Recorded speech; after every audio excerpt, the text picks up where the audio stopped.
Direk Daryl Yap inaming tinanggihan ni Vic Del Rosario ang pelikulang The Rapists of Pepsi Paloma.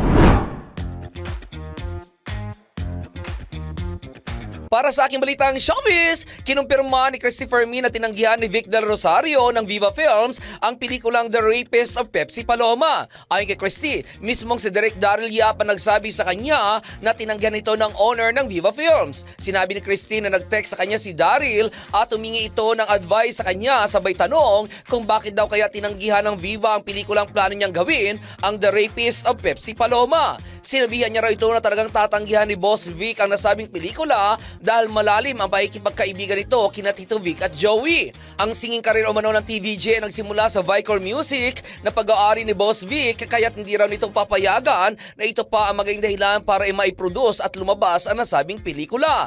Una rito, sinabi ni Daryl na hindi ang Viva Films ang producer ng The Rapist of Pepsi Paloma at wala rin umanong connect ang pamilyang Halosos at kung sino man ang kalaban ni Mayor Vico Soto sa pagka-mayor sa Pasig sa kanyang pelikula. Sinabi ni Daryl sa kanyang naunang post na hindi siya padidikta sa pelikulang pangarap niyang gawin at ng bawat batang gapo dahil hindi umano political ang kanyang pelikula kundi tungkol sa kanyang kababayan. Wala rin daw siyang pakialam sa drama ng iba, pero kung feeling umano ng mga ito ay pabor sa kanila ang paglalahad niya ng kwento at gusto siyang bigyan ng pera, sino daw siya para tumanggi? Hindi raw siya mapagmalaking tao at lalong hindi raw siya ma-pride, sabay sabi nito ng patungkol kina Halosos at kalaban ni Mayor Vico.